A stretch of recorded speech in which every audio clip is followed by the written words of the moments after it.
Bonjour à tous. Donc on va peut-être essayer de voir quelques petits points sur l'assembleur. J'ai fait une vidéo où j'installais justement un émulateur. Mais avant de programmer, il est quand même intéressant de savoir ce qu'est l'assembleur. Alors le langage assembleur est très proche du langage machine, c'est-à-dire donc le langage qu'utilise l'ordinateur. En général, les informations qui sont transmises par un PC, il utilise des informations en binaire, donc des 0 ou des 1. Après, il dépend donc fortement du type de processeur. Donc il n'existe pas un langage d'assembleur, mais un langage d'assembleur par type de processeur. Ça veut dire qu'il y a énormément de langages d'assembleur. Il n'y en existe pas un, deux, mais des centaines.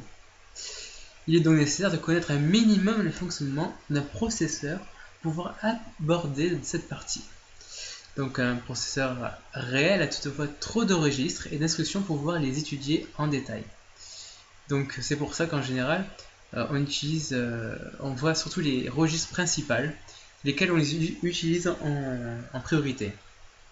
C'est pour cette raison donc que seuls les registres et les instructions de processeurs simples seront étudiés en général. Après, il y aura des documentations où vous pourrez peut-être aller beaucoup plus loin par rapport à certains processeurs. Et ça, après, c'est chacun de voir. Donc, le processeur. Alors, le processeur, on le sait, il est relié à la mémoire. Donc, par l'intermédiaire d'une liaison appelée bus, qui permet. Alors, certains peut-être se demandent qu'est-ce que c'est un bus.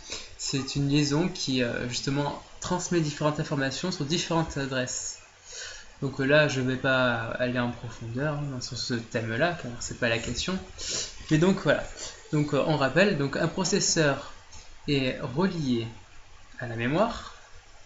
Donc il a pas mal de mémoire. À la mémoire. Et par l'intermédiaire d'une liaison appelée bus. Donc les données dont le processeur a besoin sont stockées dans ce que l'on appelle des registres. Donc ils sont souvent notés de cette façon.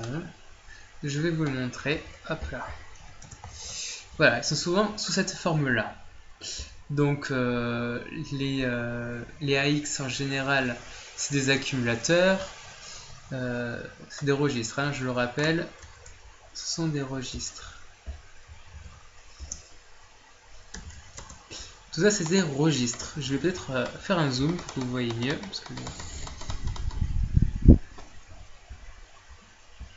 Voilà, ça, ce sont des registres. Chaque registre a un rôle. Par exemple, le A, il est en général désigné donc comme accumulateur, le B comme registre auxiliaire de base. Bref, il y en a plein. Les IP, ce sont des pointeurs d'instruction.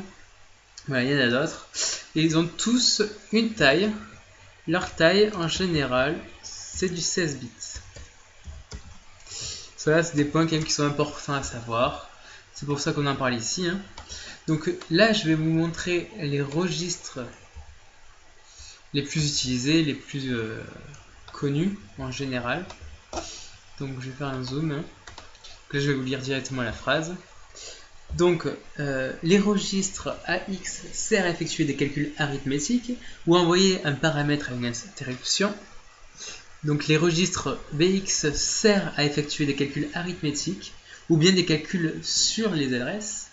Les registres CX servent généralement comme compteur dans les boucles. Et les registres DX servent à stocker des données destinées à des fonctions. D'accord, je rappelle, donc ces registres sont les registres les plus utilisés pour les calculs. Il s'agit là donc de l'utilisation de base de ces registres, mais dans la pratique, ils peuvent être utilisés pour d'autres fins, bien sûr. Après, chacun assemble à sa façon. Après, un dernier petit point. Donc là, ce sont ils ont une taille toutes les mêmes, c'est du 16 bits, on le rappelle. Mais on peut avoir affaire à d'autres types de registres. Enfin, on peut modifier la lettre X par d'autres lettres. Par exemple, si on change et qu'on utilise la lettre L, comme le... Voilà. On peut ici, voilà. On peut remplacer par la lettre L, par exemple. Donc, ici, hop. Ce qui représente du... Pardon, 8 bits.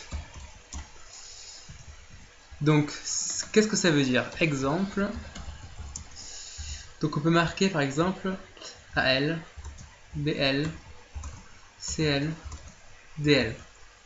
Ce sont des registres qui sont avec des bits de poids faibles. Il y a un deuxième point, ça c'est des points qui sont quand même importants à connaître. C'est... Désolé, j'ai du vent, il y a du vent ici. J'espère qu'on n'entend pas. Donc, hop là. Là, deuxième point. Il faudra que j'améliore peut-être ma présentation. Donc le H, lui, permet aussi de passer sur du 8 bits. Sauf que là, on travaillera... Pardon, excusez-moi. Voilà. Alors voilà, sur du 8 bits. Donc là, pour height en anglais, donc là on désigne les bits de poids fort. Donc voilà, c'est ce qu'on peut utiliser en général, donc sur la base du 8 bits. Donc pareil comme tout à l'heure, exemple, on peut faire du AH, BH, CH ou DH. Voilà, après ça dépend ce qu'on a besoin. Si on a besoin de registres à 16 bits, à 8 bits de poids faible ou de poids fort, ce sont quand même deux points différents. Et un que je n'ai pas parlé, c'est l'extended. Là on peut partir même sur du 32 bits.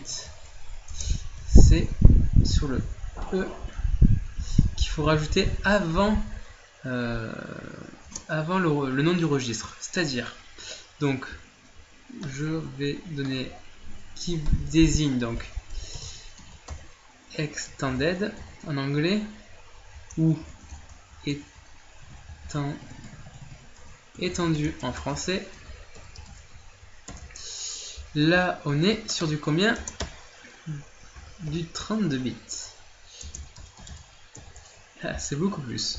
Donc exemple, donc quand on veut être sur du 32 bits, alors là ce sera EAX, EPX, ECX ou EDX. Voilà. Voilà les différents exemples. Donc voilà, on a vu un petit point qui peut être intéressant de connaître. Donc là on a parlé des registres, enfin du processeur, donc un peu comment il fonctionne. On va aller un peu plus loin, nous allons continuer à en parler dans une prochaine vidéo.